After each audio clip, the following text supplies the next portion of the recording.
Hello বন্ধুরা, আসসালামু আলাইকুম। সবাই কেমন আছেন? চলে এসেছি আজকে একটি নতুন নিয়োগ বিজ্ঞপ্তি নিয়ে। আজকের নিয়োগ বিজ্ঞপ্তিটি হচ্ছে গণপ্রজাতন্ত্রী বাংলাদেশ সরকার সিভিল সার্জন কার্যালয় টাঙ্গাইলে নিয়োগ বিজ্ঞপ্তি নিয়ে।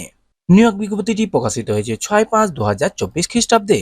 তো এখন পুরো নিয়োগ বিজ্ঞপ্তিটি সংক্ষেপে আলোচনা করব। ক্রমিক নাম্বার, পদের নাম, পদ সংখ্যা, গ্রেড ও জাতীয় বেতন স্কেল 2015 অনুযায়ী শিক্ষাগত যোগ্যতা ও অভিজ্ঞতা। যে সকল জেলার প্রার্থীগণ আবেদন করতে পারবে। 1 নাম্বার, 60 মুদ্রাক্ষরিক কাম কম্পিউটার অপারেটর, পদ সংখ্যা 1 জন, গ্রেড 14তম, বেতন 10,200 থেকে 24,680 টাকা। শিক্ষাগত যোগ্যতা ও অভিজ্ঞতা, ক কোন স্বীকৃত বিশ্ববিদ্যালয় হতে ন্যূনতম দ্বিতীয় শ্রেণী বা সমমান সিজিপিএতে স্নাতক বা ডিগ্রি পাস থাকতে হবে। খ নাম্বার, কম্পিউটার ব্যবহারের দক্ষতা অভিজ্ঞতা থাকতে হবে। গ নাম্বার গ নাম্বার গ নাম্বার স্মার্টলিপিতে প্রতি মিনিটে বাংলায় 45 শব্দ এবং ইংরেজিতে 77 শব্দ টাইপিং স্পিড থাকতে হবে। গ নাম্বার, কম্পিউটার টাইপিং এ বাংলায় প্রতি মিনিটে ন্যূনতম 25 শব্দ এবং ইংরেজিতে প্রতি মিনিটে 30 শব্দের টাইপিং স্পিড থাকতে হবে।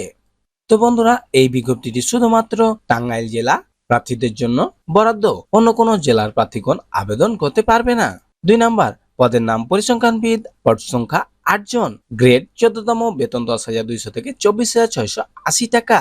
শিক্ষাগত যোগ্যতা, ক নাম্বার, কোন স্বীকৃত বিশ্ববিদ্যালয়তে পরিসংখ্যান, গণিত, অর্থনীতি বিষয়ে স্নাতক বা সমমান ডিগ্রি থাকতে হবে। খ নাম্বার, কম্পিউটার চালনার দক্ষতা এবং স্বাস্থ্য বিভাগের নন মেডিকেল কর্মচারী নিয়োগ বিধিমালা 2018 এবং তফসিল 2 অনুযায়ী গৃহীত পরীক্ষায় উত্তীর্ণ হতে হবে। 3 নাম্বার, পদের নাম অফিস সহকারী কাম কম্পিউটার মুদ্রাক্ষরিক, পদ সংখ্যা 5 জন, গ্রেড 16তম, বেতন 9,300 থেকে 22,490 টাকা। শিক্ষাগত যোগ্যতা, কোন স্বীকৃত শিক্ষা বোর্ড হতে উচ্চ মাধ্যমিক সার্টিফিকেট বা সমমান পরীক্ষায় উত্তীর্ণ হতে হবে। খ কম্পিউটার ব্যবহারের দক্ষতা অভিজ্ঞতা থাকতে হবে। গ নাম্বার, কম্পিউটার টাইপিং এ প্রতি মিনিটে বাংলায় ন্যূনতম 20 এবং ইংরেজিতে 20 শব্দের স্পিড থাকা লাগবে। 4 নাম্বার, পদের নাম স্টোর কিপার, পদ সংখ্যা 8 জন, গ্রেড 16তম, বেতন 9,300 থেকে 22,490 টাকা। শিক্ষাগত যোগ্যতা, কোন স্বীকৃত বোর্ড হতে উচ্চ মাধ্যমিক সার্টিফিকেট বা সমমান পরীক্ষায় উত্তীর্ণ। খ নাম্বার, স্টোর কিপার পদধারীদেরকে সরকারি বিধি অনুযায়ী জামানত প্রদান করতে হবে না। তো বন্ধুরা, অলরেডি যারা স্টোর কিপার পদে চাকরিরত তাদের জন্য কোনো জামানত প্রদান করতে হবে না। গ নাম্বার, স্বাস্থ্য বিভাগের নন মেডিকেল কর্মচারী নিয়োগ বিধিমালা 2018 তফসিল 2 অনুযায়ী পরীক্ষায় পাস করতে হবে। 4 নাম্বার, পদের নাম স্বাস্থ্য সহকারী, পদ সংখ্যা 192টি, গ্রেড 16তম, বেতন 9,300 থেকে 22,490 টাকা। শিক্ষাগত যোগ্যতা, কোন স্বীকৃত বোর্ড হতে উচ্চ মাধ্যমিক সার্টিফিকেট বা সমমান পরীক্ষায় উত্তীর্ণ। খ নম্বর, স্বাস্থ্য বিভাগে নন মেডিকেল কর্মচারী নিয়োগ বিধিমালা 2018 এবং তফসিল 2 অনুযায়ী পরীক্ষায় উত্তীর্ণ হতে হবে। 6 নাম্বার, পদের নাম ড্রাইভার, পদ সংখ্যা 5 জন, গ্রেড 16তম, বেতন 9,300 থেকে 22,490 টাকা। শিক্ষাগত যোগ্যতা, কোন স্বীকৃত বোর্ড হতে জুনিয়র স্কুল সার্টিফিকেট বা সমমান পরীক্ষায় উত্তীর্ণ হতে হবে। খ নাম্বার, বাংলাদেশ সড়ক পরিবহন কর্তৃপক্ষ কর্তৃক ইস্যুকৃত হালনাগাদ বৈধ ড্রাইভিং লাইসেন্স সহ গাড়ি চালনায় অভিজ্ঞতা থাকতে হবে।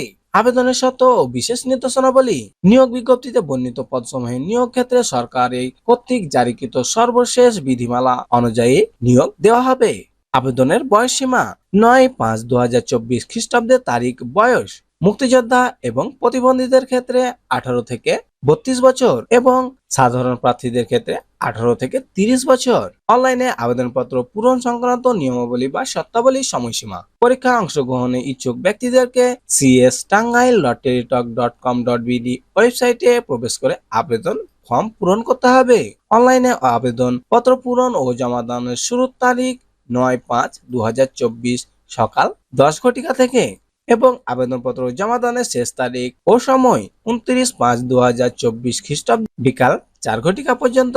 তবে উক্ত সময়সীমার মধ্যে যারা ইউজার আইডি প্রাপ্ত হবে তাদের পরবর্তীতে ফি জমা দিতে পারবেন 72 ঘন্টার ভিতরে। তো বন্ধুরা, ভিডিওটি কেমন লাগলো? ভিডিওটি সম্পর্কে যদি কোনো তথ্য জানা থাকে বা মতামত থাকে কমেন্টে জানাবেন, ইনশাল্লাহ উত্তর দেব। তো এই ধরনের যে কোনো সরকারি বেসরকারি চাকরির বিজ্ঞপ্তি পেতে আমাদের চ্যানেলটি সাবস্ক্রাইব করুন এবং ভিডিওটি দেখার জন্য সবাইকে অসংখ্য ধন্যবাদ।